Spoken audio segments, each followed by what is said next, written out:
सभी प्यारे मित्रों को नमस्कार। Good morning, very very good morning. एक बार सभी लोग इस लाइव सेशन को एक बार आप लोग शेयर कर दीजिएगा, फिर क्लास को स्टार्ट करते हैं।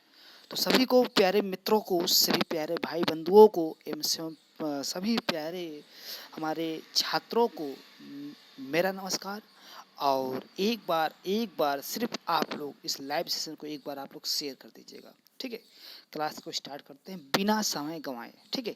चलिए देखिए, अगर बात करते हैं क्या वायु शोषण और अवायु शोषण कह रहा है क्या, बताइएगा। पहला प्रश्न है वायु शोषण और आपकी क्या काम कर रहा है, वायु शोषण कह रहा है। एक बार कह रहा है क्या आपके, एक मिनट इसको बना देते हैं हम।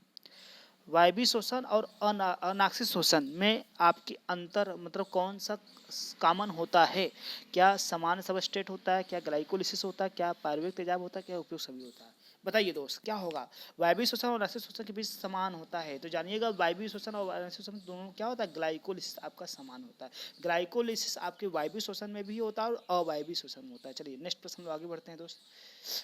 ये देखिए, अगर अगर बात करते हैं क्या, अगर बात करते हैं आपके, देखिए आपका क्या ग्लूकोज होता है, ये आपका क्या है, ये आपका ग्लूकोज है, ठीक है। ये आपका क्या है, ये आपका ग्लूकोज है, ठीक। ग्लूकोज जब टूटता है तो ग्लाइकोलिसिस होता है। और ग्लाइकोलिसिस अगर बात करते हैं, ग्लाइकोलिसिस जो होता है आपका प्रक्रिया, चाहे आपका एरोबिक हो, चाहे एनारोबिक, दोनों में होता है, ठीक है, दोनों में होता है। बातें क्लियर सभी को, ठीक है। अब देखिए, अगर बात करते हैं आपका एनारोबिक में क्या होता है, ये लैक्टिक एसिड और आपके एल्कोहल बनता है। बाकी अगर एरोबिक की बात करते हैं, क्रेब्स साइकिल चलता है और इससे क्या मिलता है, इसमें पायरुवेट आपका प्राप्त होता है। क्या पायरुवेट आपका प्राप्त होता है? बातें क्लियर। तो ग्लाइकोलिसिस आपके दोनों में होता है। चलिए नेक्स्ट हम लोग आगे बढ़ते हैं दोस्त। चलिए नेक्स्ट आगे बढ़ते हैं हम लोग। देखिए प्रश्न क्या है, HCl के साथ कह रहा है क्या, HCl के साथ बोरेक्स के जली घोल के अनुपालन में संकेतक होता है। फिनोप्थिलीन होता है, जाइलेनॉन ब्लू होता है, मिथाइल रेड होता है, या एराइक्रोमो ब्लैक टी होता है। HCl मतलब HCl है, ठीक है। फिर कह रहा है बोरेक्स, ठीक है। अगर बोरेक्स के साथ जली घोल में बात किया जाए तो बोरेक्स मतलब ये भी क्षार होता है, और मिलाने पर तो आपका क्या हो जाएगा, फिनोप्थिलीन बनेगा, जाइलोक्विनोन, मिथाइल रेड हो जाएगा, एक्रो, बिल्कुल फिनोप्थिलीन होगा, फिनोप्थिलीन हो जाएगा आपके, ठीक।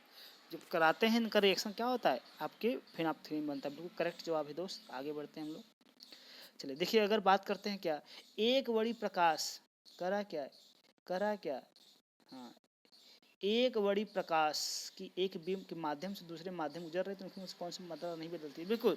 अगर बात करते हैं क्या, जब कोई प्रकाश, जैसे मान लीजिएगा आपका ये माध्यम है, ये आपका पानी है, ठीक है, ये आपका वायु है, ये आपका वायु है, ठीक, ये आपका जल है।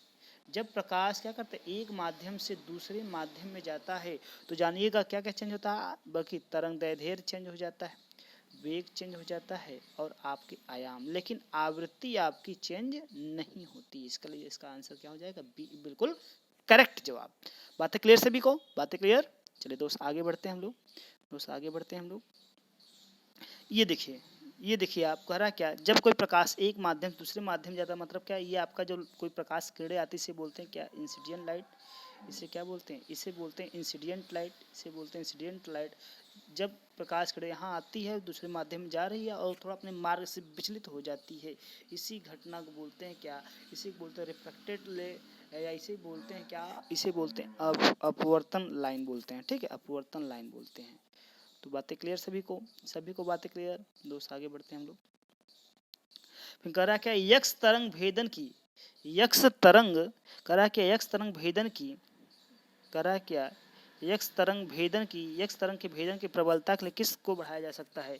फिलामेंट की धारा के विद्युत करके, कैथोड एनोड के बीच विभव अंतर को कम करके, फिलामेंट की धारा को कम करके, कैथोड एनोड के बीच अंतर को अधिक करके। बिल्कुल, यक्ष किरणों के बीच क्या कहता है, यक्ष किरणों को कैथोड और एनोड के बीच क्या होता है, विभव को अंतर करके अधिक बढ़ाया जा सकता है। बिल्कुल राइट जवाब है, ठीक है, राइट जवाब दोस्त। आगे बढ़ते हैं हम लोग। चलिए नेक्स्ट प्रश्न है, नेक्स्ट प्रश्न है, करा क्या नेफ्रॉन सूक्ष्मदर्शी है। नेफ्रॉन किसका सूक्ष्म संरचना है, फेफड़ों का है, हृदय का है, वृक्क का है, यकृत है। तो जानिए नेफ्रॉन जो होता है आपका किडनी की बात कर रहा है। किडनी जो है आपकी बहुत छोटे छोटे नलिकाओं के रूप में बना होता है, और अगर इनकी बात करते हैं, देखिए इस प्रकार की संरचना होती है, ठीक है, इसे बोलते हैं नेफ्रॉन बोलते हैं। ठीक, नेफ्रॉन की अगर बात करते हैं, बोमेन कैप्सूल होता है आपका, ये हेन्ने लूप होता है आपका, ये कलेक्टिंग डक्ट होता है, और ये आपका क्या होता है, ये आपका कलेक्टिंग डक्ट होता है।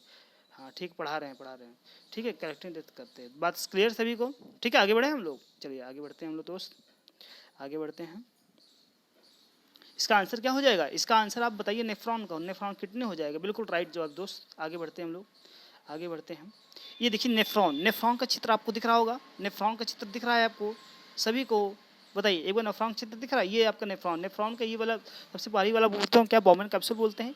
ये इसका भाग बात करते हैं, ये आपका जो बाहरी भाग होता है इसे कॉर्टेक्स बोलते हैं। ये आंतरिक भाग आपके इसे हेन्नर लूप कहते हैं। ये आपका कर सकते हैं डीसीटी भाग होता है, इसे डीसीटी बोलते हैं, ठीक है। और इसे बोलते हैं क्या, कलेक्टिंग डक्ट बोलते हैं। क्या बोलते हैं इसे, कलेक्टिंग डक्ट। बातें क्लियर सभी को, आगे बढ़े, आगे बढ़े।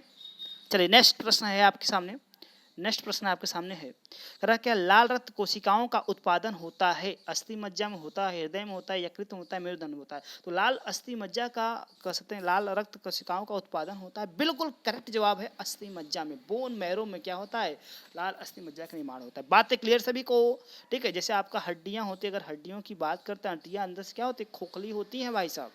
आइए इनको चित्र के माध्यम से देखते हैं हम लोग, इनको चित्र के माध्यम से देखिए, ये देखिए चित्र बना हुआ है आपका, ये आपका देखिए, ये आपका हड्डियां अंदर से खोखली, तो ये आपका बोन मैरो है, ठीक है। ये आपका क्या है, आपका, एक मिनट इसको बनाते रहिए, इसको एक मिनट इसको ले लेते हैं हम लोग, इस कलर अच्छे से दिखेगा, ये अच्छे से यह दिखेगा भी, ठीक। तो ये देखिए बोन मैरो, देखिए ये आपका क्या है, एक मिनट, यह क्या है आपका, यह आपका बोन मैरो, ठीक, ये आपका क्या है, बोन मैरो। और बोन मैरो क्या काम करता है, आपकी क्या कहता है, ब्लड फॉर्मेशन सेल को, जितनी कोशिकाएं उनको बढ़ाता है, मतलब आपकी आरबीसी को भी बनाता है, आपके प्लेटलेट्स को भी बनाता है, आपके डब्ल्यूबीसी को, तीनों को बनाता है। बातें क्लियर सभी को।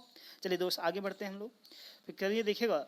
नेक्स्ट प्रश्न है, क्या निम्नलिखित में से कौन सा खाद्य श्रृंखला एक प्राथमिक उत्पादक है, क्या हरे पौधे हैं, क्या ईगल है, क्या सांप है, क्या मेढक है, बताइए दोस्त। एक खाद्य श्रृंखला की अगर बात करें, प्राथमिक उत्पादक क्या होते हैं, हरे पेड़ पौधे होते हैं, क्योंकि हरे पेड़ पौधों को बोलते हैं क्या, प्रोड्यूसर बोलते हैं। क्या बोलते हैं, हरे प्रोड्यूसर, इसे ही बोला जाता है। और ऐसी जान लीजिए दोस्त, और क्या, हरे पेड़ पौधों को ही बोलते हैं क्या, पौधे बोलते हैं आपके। और इसमें क्या होता है, क्लोरोफिल पाया जाता है, इसमें क्या होता है, क्लोरोफिल पाया जाता है। और क्लोरोफिल जानते हैं आप लोग क्या होता है, इसे हरित वलक बोलते हैं, हरित वर्णक भी बोलते हैं इसको, इसलिए आपका आंसर बिल्कुल ए इज करेक्ट आंसर। तो सभी क्लियर है। चलिए आज की क्लास को हम एंड करते हैं, फिर नेक्स्ट क्लास में आपसे मिलते हैं, ठीक है दोस्त। तो चलिए आज